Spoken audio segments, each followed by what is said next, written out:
जवाहरलाल नेहरू प्रधानमंत्री जरूर बने, लेकिन जब वो संयुक्त सरकार बनी उसमें डॉक्टर श्यामा प्रसाद मुखर्जी को भी आमंत्रित किया और उनकी राजनीतिक कौशल को देखते हुए उनको मंत्रिमंडल में स्थान दिया और वो उस समय जो उद्योग और कॉमर्स मिनिस्टर उस सरकार में बने। 1950 तक उस सरकार में पार्ट रहे, लेकिन जब 1947 में कश्मीर में जब अटैक किया कबाइलियों ने, वो अटैक कबाइलियों का नहीं था, पाकिस्तान का था, क्योंकि भारत विभाजित हो चुका था और पाकिस्तान कश्मीर में अपना कब्जा करना चाहता था। उन्होंने उस अटैक को किया। राजा हरि सिंह पूरे कश्मीर का विलय भारत के साथ करने का एग्रीमेंट कर चुके थे, उन्होंने इस पर साइन कर दिए थे, लेकिन सरदार वल्लभ भाई पटेल की बात को नहीं मानते हुए जवाहरलाल नेहरू ने उस समय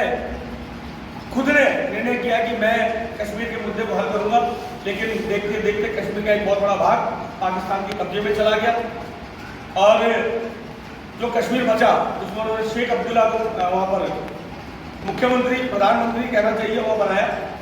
और उसी समय निर्णय उन्होंने किया संसद में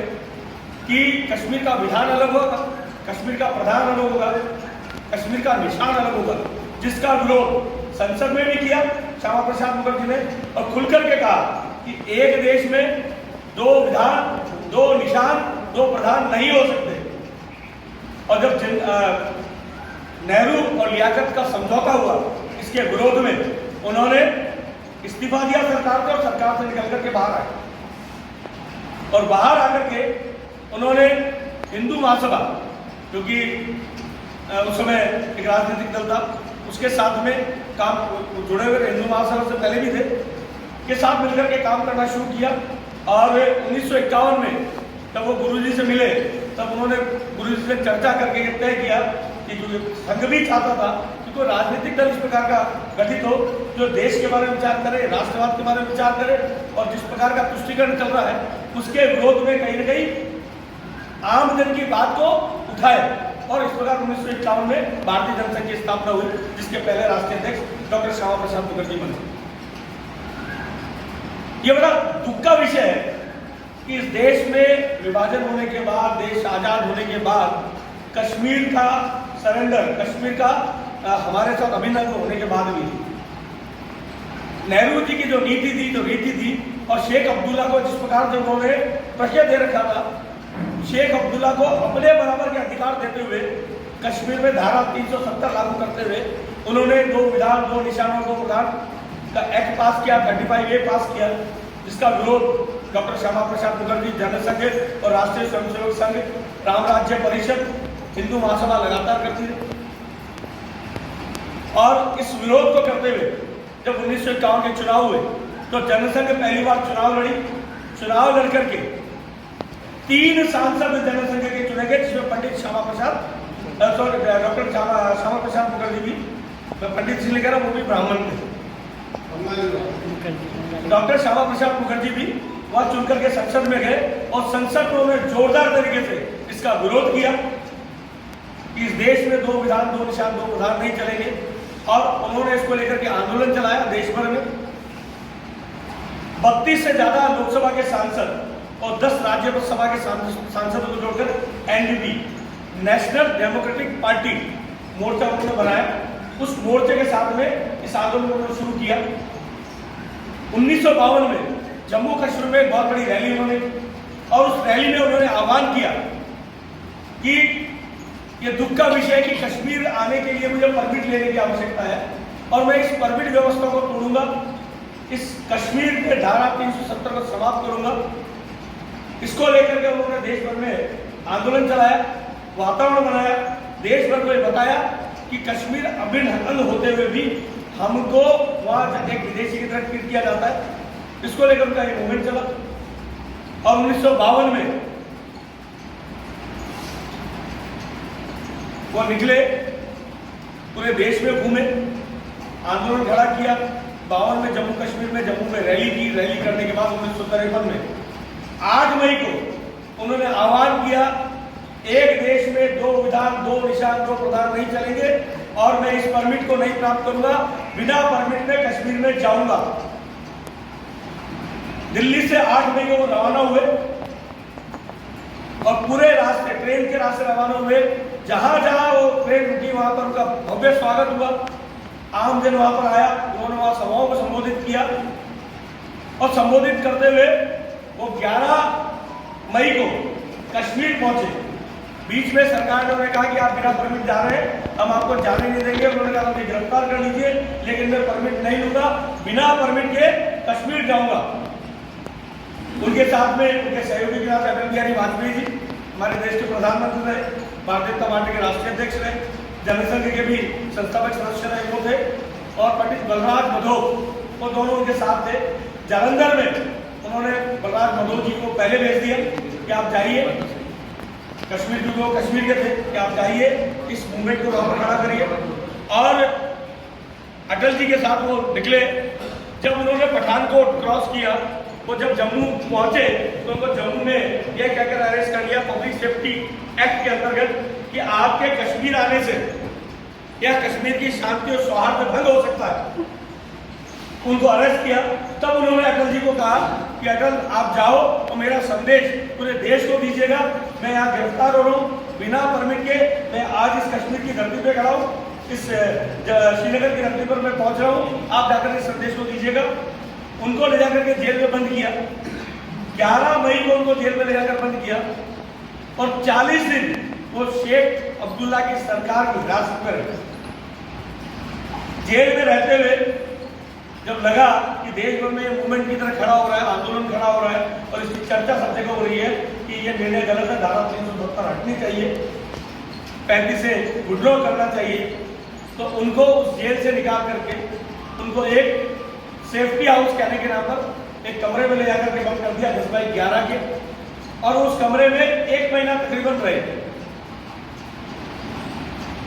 आप ये सोचिए कि एक देश का केंद्रीय मंत्री रहा व्यक्ति, संसद में लगातार 1929 से 1953 लगातार संसद में एक सांसद के रूप में देश का प्रतिनिधित्व करने वाला एक शिक्षाविद, एक बड़ी पार्टी का, जो उस समय की बड़ी पार्टी भारतीय जनता थी, उसके राष्ट्रीय अध्यक्ष को इस प्रकार से अरेस्ट किया गया, गिरफ्तार किया गया। उन्हें कोई संसाधन नहीं दी गई, कोई सुविधा नहीं दी गई, उनको कोई किसी से वार्तालाप करने के लिए, किसी से मिलने की इजाजत नहीं दी गई। 40 दिन तक वो वहां पर रहे। वो बार बार कहते थे कि मुझे कुछ किताबें मुहैया कराइए मुझे पढ़ने के लिए, मेरे स्वास्थ्य का चेकअप कराइए, लेकिन इस पर कहीं ध्यान नहीं दिया गया। और आप देखिए उस समय के तत्कालीन प्रधानमंत्री जवाहरलाल नेहरू, वो स्वयं कश्मीर गए जब वो वहां पर बंद थे, लेकिन न वो तो उनसे मिले, जबकि वो उनके सहयोगी मंत्री रहे, उनके साथ मंत्री रहे, न उनसे मिले, न उनके बारे में कोई चर्चा की, न उनके बारे में कोई निर्णय होने थे। और 40 दिन बाद एक सूचना आती है कि डॉक्टर श्यामा प्रसाद मुखर्जी का निधन अस्थमा के कारण से, उनको संक्रामक रोग होने के कारण से उनका मृत्यु हो गई। बिल्कुल स्वस्थ प्रसन्नचित व्यक्ति, जिसके स्वास्थ्य की कोई खराबी नहीं थी, केवल वहां एक किसी चीज को एलर्जी थी और उनका ट्रीटमेंट लगातार कर रहा था। उनको एक इंजेक्शन दिया गया जिससे उनको एलर्जी जिस चीज से थी उसका इंजेक्शन उनको दिया गया, ऐसा मानना है। और इंजेक्शन के बाद उनकी तबीयत बिगड़ी और आप देखिए कि उनकी मृत्यु 23 जून को रात को 2:30 से सुबह 4 बजे के बीच में हुई। लेकिन इसकी जानकारी सुबह 11 बजे तक 7 घंटे छुपा करके 7 घंटे छुपा करके रखा गया और 11 बजे बाद बताया गया कि उनकी मृत्यु हो गई। जब इसकी तह में जाते हैं तो ध्यान में आता है कि उनकी मृत्यु एक संदेहास्पद मृत्यु थी और जिस प्रकार उनका ग्राफ बढ़ रहा था, जिस प्रकार से उनकी लोकप्रियता बढ़ रही थी, देश भर में इस बारे में चर्चा हो रही थी। आम जन में जनसंघ का कार्यकर्ता ज्यादातर के बारे में बता रहा था कि एक दिन देश में 2 विधान 2 निशान 2 प्रधान के विरोध में, कश्मीर में परमिट लेके जाने के विरोध में हमारे राष्ट्रीय अध्यक्ष जो सांसद भी है डॉक्टर श्यामा प्रसाद मुखर्जी आज 40 दिन से वहाँ जेल में बंद है। इसकी उससे घबरा करके कहीं न कहीं उनकी मृत्यु हुई और आज का वो दिन था 23 जून का, वो दुर्भाग्यपूर्ण दिन था जब डॉक्टर श्यामा प्रसाद मुखर्जी हमारे बीच में नहीं रहे। और ये जिस बिंदु की मैं बात कर रहा हूँ 7 घंटे कि अगर किसी की मृत्यु हो जाती है तो तुरंत बताना चाहिए, उनके परिवार को बताना चाहिए, उनके जो सहयोगी है इसके मित्रों को बताना चाहिए। 7 घंटे तक छुपा कर रखा क्यों छुपा करके रखे? उनको जेल से निकाल करके सेफ हाउस के नाम पर निशाद बाग जो जगह है उसके पास किसी के मकान में किसी कमरे में क्यों रखा? उनकी लगातार डॉक्टरी जांच हुई तो उसकी मेडिकल रिपोर्ट्स का है। और उनकी माता जी जो योग माया देवी थी, उन्होंने बार बार प्रधानमंत्री नेहरू को पत्र लिखे, उनसे मिलने का प्रयास किया। उन्होंने कहा कि उनकी मृत्यु की जांच कराइए, उसकी कमेटी बुलाइए, इसकी उससे जांच होनी चाहिए। लेकिन पंडित नेहरू ने कभी भी डॉक्टर श्यामा प्रसाद मुखर्जी की मृत्यु के तथ्यों की जांच करने के लिए कोई कमेटी नहीं बनी। और तो डॉक्टर श्यामा प्रसाद मुखर्जी अपने एक डायरी मेंटेन किया करते थे, प्रतिदिन डायरी लिखा करते थे। वो डायरी जो व्यक्तिगत चीजें सारी लौटाई गई, उसमें वो डायरी गायब, क्योंकि उससे कई रहस्य बोल सकते थे, कई बातें ऐसी पता लग सकती थी जो उनके साथ जो अत्याचार हुए उनकी जानकारी हो सकती थी। अब देखिए कि इस देश में किस प्रकार का लोकतंत्र उस समय के तत्कालीन कांग्रेस की सरकार के समय था कि अपनी बात को रखने का, लोकतांत्रिक तरीके से प्रदर्शन करने का, विरोध करने का, किसी निर्णय का विरोध करने का परिणाम क्या हुआ? 23 जून को उनकी मृत्यु हुई। तब भी उनके मन में एक संकल्प था कि कश्मीर भारत का अभिन्न हिस्सा होना चाहिए, 370 समाप्त होनी चाहिए, 35 से समाप्त होनी चाहिए,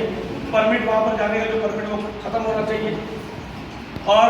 जनसंघ के उनके मृत्यु के बाद पंडित दीनदयाल उपाध्याय ने जब जनसंघ की कमान संभाली, तब से लेकर आज तक जनसंघ जब विलय हुआ 1977 के अंदर इमरजेंसी के बाद में सभी दलों का जनता पार्टी बनी, तब भी हम हमारे मुद्दे से पीछे नहीं हटे। और 1980 से जब भारतीय जनता पार्टी बनी, तब से लेकर आज तक हम हमारे उस मुद्दे से नहीं हटे जो डॉक्टर श्यामा प्रसाद मुखर्जी ने जो आह्वान किया था 370 हटाने का, वो आह्वान को 66 साल बाद भारतीय जनता पार्टी ने जब हमारी सरकार आई, 3 सांसदों के साथ शुरू हुई जनसंघ और 303 के बहुमत के साथ 5 अगस्त 2019 को भारतीय जनता पार्टी ने नरेंद्र मोदी जी के नेतृत्व में धारा 370 को समाप्त किया, 35 को खत्म किया और जो कश्मीर तक जो हमारा अभिन्न था वहां पर जो विशेष कानून था उसको समाप्त करके एक विधान, एक प्रधान, एक निशान हमारे उस मुद्दे को, उनके आह्वान को, उनकी प्रेरणा को पूरा करने का काम किया। तो भारतीय जनता पार्टी वो संगठन है, वो राजनीतिक दल है जो विश्व का आज सबसे बड़ा राजनीतिक दल है। सबसे ज्यादा पार्टी के कार्यकर्ता देश भर में क्या 18 करोड़ हो गए? हाँ,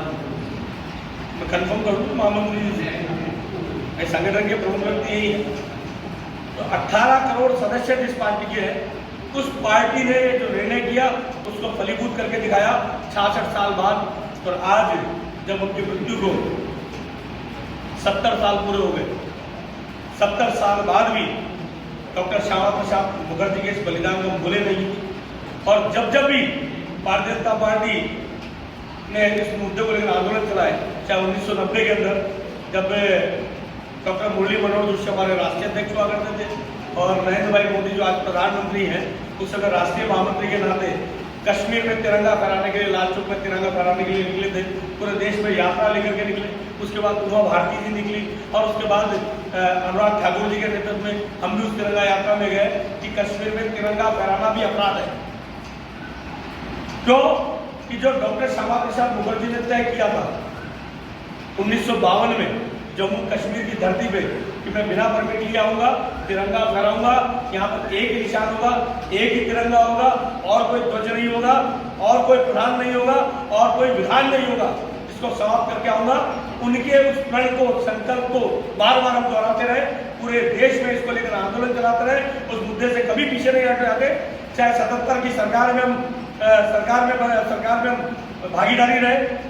तब भी हम पीछे नहीं हटे। 1989 का जो गठबंधन बना, उसमें भी जब हम 89 सीटों के साथ थे, तब भी उस गठबंधन में हमने इस मुद्दे को अलग नहीं रखा, हम अपने मुद्दे पे कायम रहे। उसके बाद 99 में, 98 में, 2004 में जब भी गठबंधन की सरकार बनाई, तब भी हमने कहा कश्मीर भारत का अभिन्न अंग है, धारा 370 समाप्त होनी चाहिए, 35 से समाप्त होना चाहिए, और उसको करके दिखाया। और जब 2014 में